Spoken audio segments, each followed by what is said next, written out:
కేశవరావు గారి క్లాస్ రూమ్లో నిర్బంధ విద్య కాదు, వాడికి అవగాహన, వాడికి తెలివి, వానికి విషయ పరిజ్ఞానం ఉండాలని. 12th తర్వాత స్కిల్ వైపు షిఫ్ట్ చేయాలనేది నా ఉద్దేశం. అప్ టు 12th వరకు ప్రపంచం పట్ల సంపూర్ణమైన అవగాహన ఉండాలి. ఈ సంపూర్ణమైన అవగాహన ఇచ్చే టూలే మీరు ఇవ్వకుంటే అది జరగదు. ఈరోజు ప్రైవేట్లో 11,000 పాఠశాలలు ఉంటే 33 లక్షల మంది స్టూడెంట్స్ ఉన్నారు. ప్రభుత్వంలో 27,000 పాఠశాలలు ఉంటే మన దగ్గర 27 లక్షల మంది స్టూడెంట్స్ ఉన్నారు. ప్రైవేట్లో 11,000 పాఠశాలల్లో 33 లక్షల పిల్లలకు చదువు చెప్పగలిగినప్పుడు మన 27,000 పాఠశాలల్లో ఎంతమంది పిల్లలకు మనం చదువు చెప్పొచ్చో మీరే ఆలోచన చేయండి. రెండవది, అప్పుడప్పుడు కొన్ని రిఫార్మ్స్ మీద మాట్లాడినప్పుడు మా ఉపాధ్యాయ సంఘాలు నా మీద కోపంగా మాట్లాడుతారు. నేను సంఘాల అధ్యక్షులకు ఒక మాట చెప్పదలుచుకున్నాను. మీ సమస్యలన్నీ నాకు వదిలేయండి. ఉపాధ్యాయ సంఘాలు ఏ సమస్యల మీద అయితే కొట్లాడుతున్నారో మీరు అడగకుంటేనే మీ సమస్యను పరిష్కరించే బాధ్యత నేను తీసుకుంటా. మీరు ఏది అడగాల్సిన పని లేదు, మీ ఇంటికి పంపిస్తా.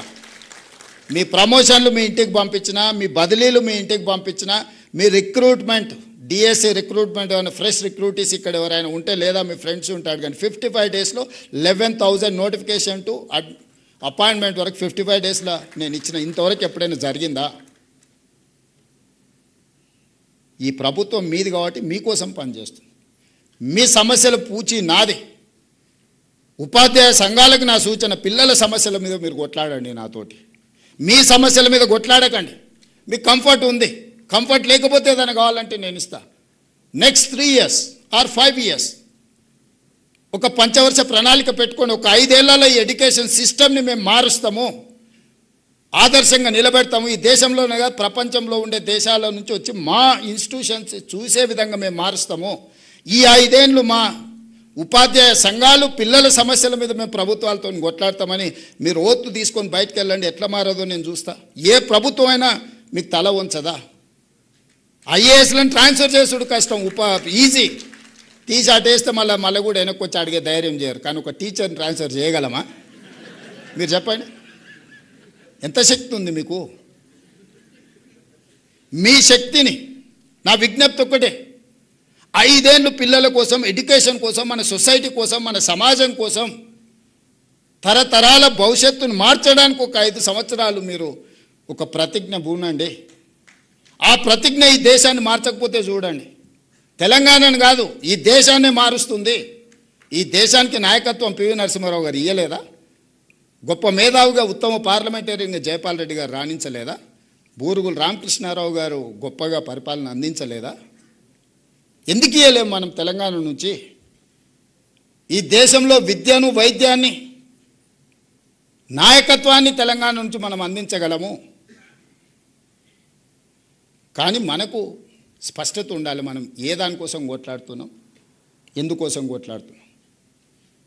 దయచేసి ఉపాధ్యాయ సంఘాల నుంచి ఇక్కడికున్న నా మిత్రుల్ని, నేనేం కార్పొరేట్ స్కూల్లో చదువుకోలే, నేను గవర్నమెంట్ బడిలోనే చదువుకున్నా.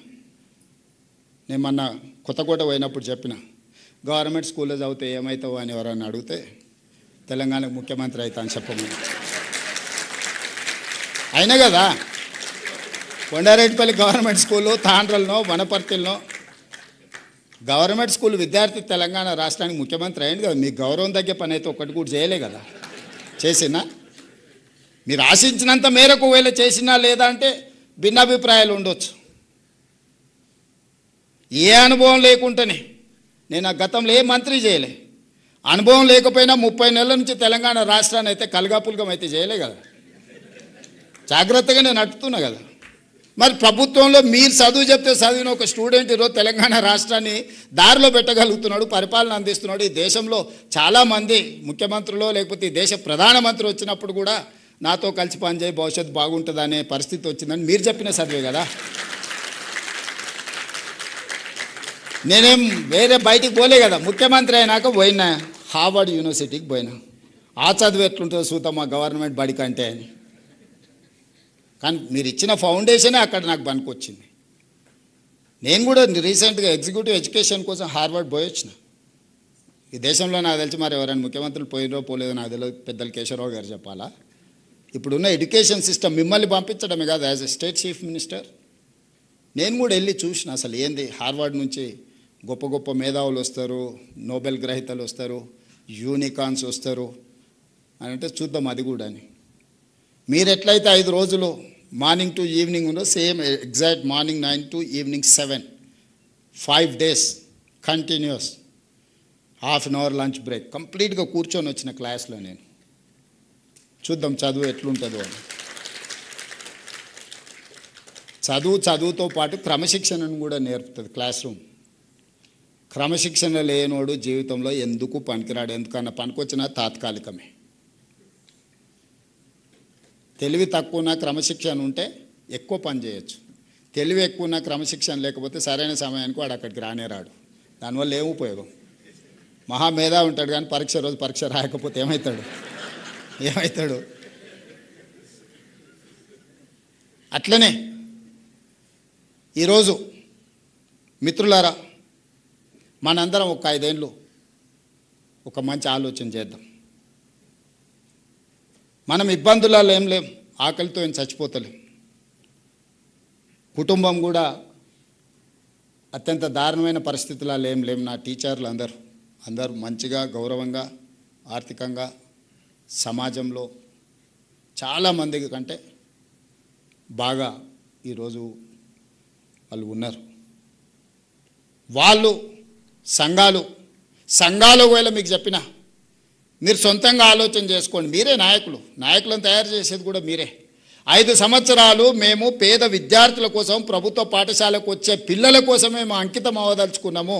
5 సంవత్సరాల తర్వాత మేము వెనక్కి తిరిగి చూసుకుంటాం. ఒకవేళ ఏమైనా కోల్పోతే మా రేవంత్ అన్న దగ్గరకు పోయి మేము కొట్లాడి తెచ్చుకుంటామని మీరు మనసులో పెట్టుకోండి.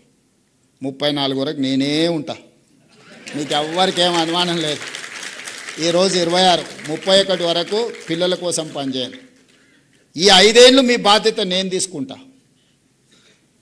మీరు అడగకుంటేనే మీ సమస్య జెన్యూన్ ఇష్యూస్ ఏమున్నా 6 నెలలకు ఒకసారి ఒక ½ డే మీ సంఘాలను మీ నాయకులను పిలిచి కూర్చోబెట్టి క్వాలిటీ డిస్కషన్ చేసి చీఫ్ సెక్రటరీ కానీ ఎవరికైనా అంతెందుకు 2 విషయాలు మీతో పంచుకోదలుచుకున్నా. జనవరి 2024 1 తారీఖు కంటే ముందే 1 తారీఖు మీ జీతాలు వచ్చినాయి. గుండెల మీద చేసుకొని చెప్పండి.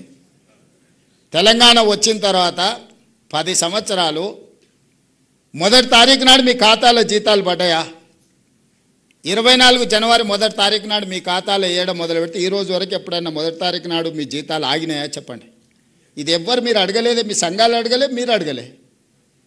ప్రతి నెల 1 తారీఖు నాడు ఈ ప్రభుత్వం కోసం, ప్రజల కోసం పనిచేసే వాళ్ళకి జీతం ఇవ్వకపోతే ప్రభుత్వం వైఫల్యం చెందినట్టే. ప్రభుత్వానికి నాయకత్వం వహించిన ఎవరి కుర్చీలున్నా వాళ్ళు విఫలం చెందినట్టే అని ఒక నైతిక బాధ్యత తీసుకొని ప్రతి నెల 1 తారీఖు నాడు మీ ఖాతాలో జీతాలు వేస్తున్నా. మీ పిల్లల చదువుల కోసం, మీ ఇళ్ళ కోసం లోన్ తెచ్చుకుంటే మీ చెక్స్ డిజైనర్ అయి